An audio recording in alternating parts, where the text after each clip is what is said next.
Welcome back, Trinidad and Tobago. Well, there's some exciting news for parents and kids. It's vacation, and NIHERST representatives Roberta Bello, who is a teacher and science educator, and of course Sophia Mohammed, a science explainer, they are joining us via Zoom to share a little bit of details about the July-August vacation camp named Java. Ladies, very good morning to you. Thank you so much for joining us. Thank you for having us. Good morning. Good morning. So you'll just decide who will take which question. Tell us a little bit about the Java camp and how long it has been running. I'll allow Sophia to answer this question. All right. So our July-August vacation camps have been around for about 25 years. We have done both virtual and in-person camps over the vacation period. And it has always been very successful. The clients are very pleased.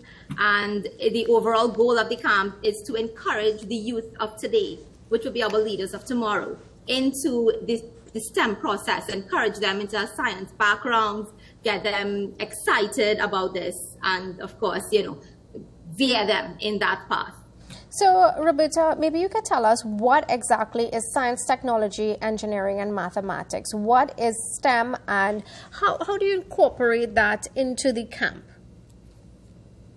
Well, in our camps, so what we encourage is inquiry-based learning and project-based learning.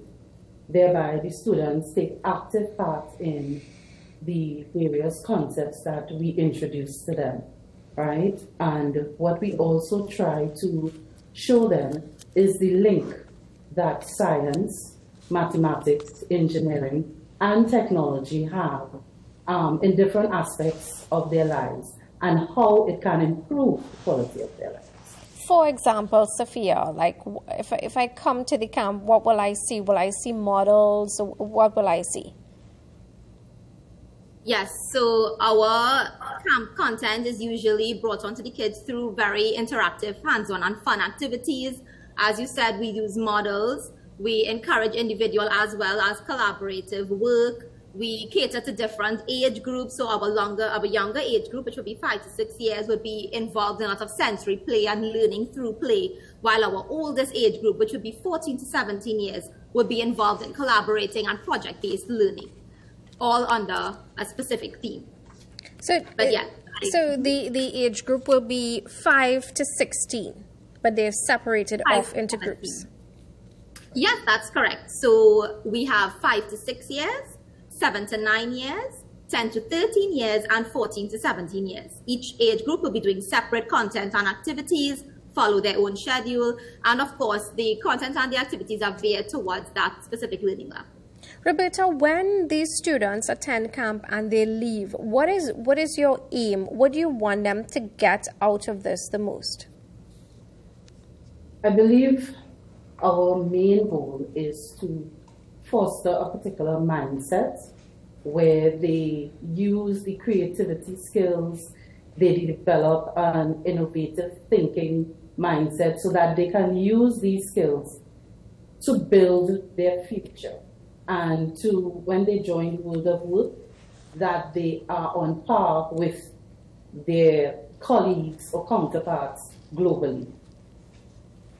Do we have, Sophia, any success stories, or, where do students go? Do they come to your camp year after year, or is it a one-off thing? So usually our repeat clients would be based on the location majority of the times. But yes, we have parents that call year after year asking, are there going to be camps this year? When can we return? The kids are excited to meet the staff again.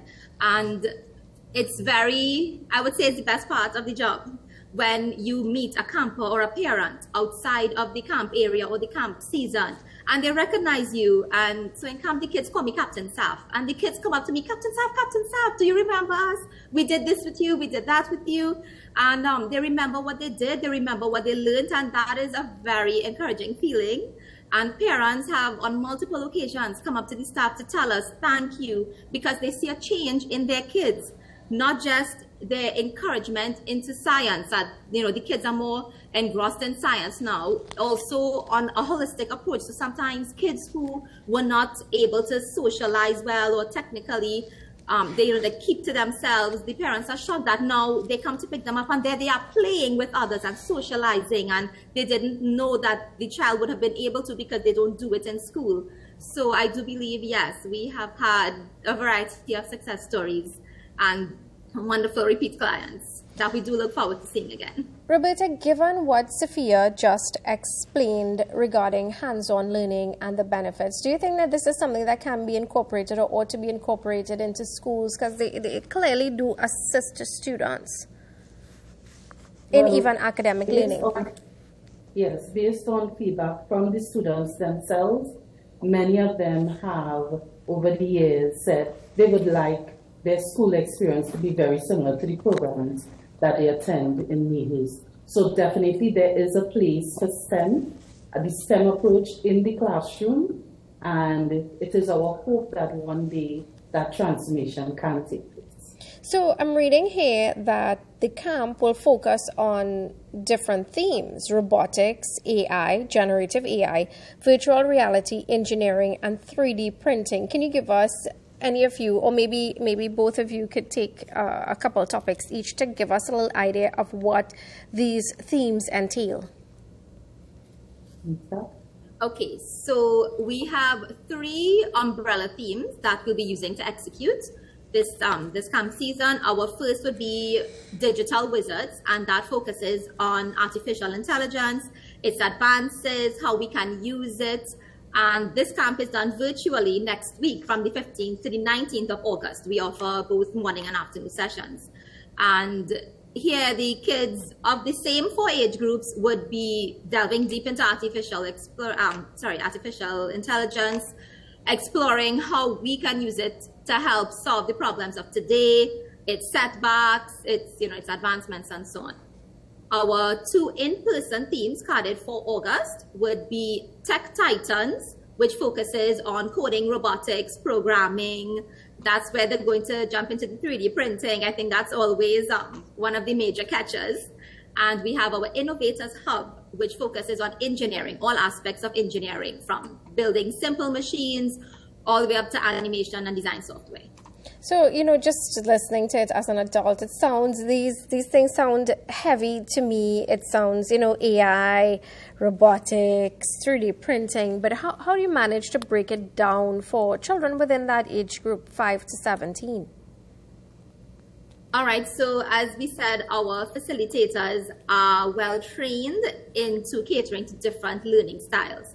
So, for example, using artificial intelligence, when we are doing the 5 to 6 age group, they are going to be touching very briefly on the content. Objectives would include understanding what artificial intelligence is, acknowledging that it's around us, and indicating ways that we can use it.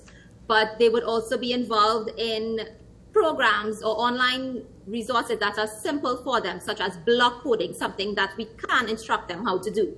Whereas the older age groups would be a lot deeper into it. They may move on from block coding, use different types of programming, create their own software and so on, things like that. So we do cater to the different age groups, and the ideas that we just gave you are just, an overall umbrella theme of the topics we'll be covering, but all content and activities are tailored to Do you have to be techie to, attend the vacation camp?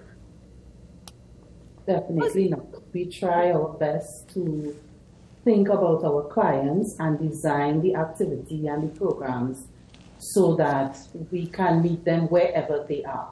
So if they have very little exposure or knowledge to technology, we have activities that will introduce them and bring them up to where we would like them to be, and then take them forward from that point. So details about the camp as we close: when, where, how can we register? Is there a cost attached to it? All right, so as we said, we offer the camps both virtually and in person. Our virtual camps, Digital Wizards, run next week, the 15th to the 19th of July, and we offer a morning session, early birds, running from 9 a.m. to 11:30 a.m., and the later gators running from 1 p.m. to 3:30 p.m. The cost for the 5-day camp would be $250 per camper. Our in-person camps are carded for August. We are hosted at different NIHERST public libraries. From the 5th to the 9th of August, we are going to be at the Port of Spain Library doing our Innovators Hub, which is our engineering theme. Our following week, the 12th to the 16th of August, we will be at Couva, the Couva Public Library, where we will be doing the Tech Titans theme, focusing on coding and robotics. The Tech Titans theme is then repeated on the 19th to the 23rd of August at the San Grande Public Library. The cost for our 5-day in-person camps would be $500 per camper, covering all camp materials and supplies. Registration can be done through the registration link, which you all can get on the website, on our social media, and yes, Facebook, Instagram. Yeah, so we do have the costs, and we do have the contact information, the website, and so on our CG bar there. Roberta, are there limited spots, and if so, how would you vet who would be able to attend and who not? Basically, it's first come, first serve, and yes, it is limited due to the spaces. So we do encourage persons to register and reach out to us to secure their spots. Alrighty, ladies, let me thank you so much for joining us. Thank you so much for sharing the awareness. So just to remind parents, we've got this Java camp. It's a July-August vacation camp hosted by NIHERST, and they're focusing on science, technology, engineering, and mathematics. That's STEM. It's open to the age group 5 to 16. There's the website, the cost on our CG bar there, so you can feel free to reach out to them via social media to get your kids registered, keep them occupied, and learn something and make it fun as well. Thank you so much, ladies, for joining us. Thank you very much. We look forward to participating. All the best to you. Well, it's now time for a quick break. We'll be right back.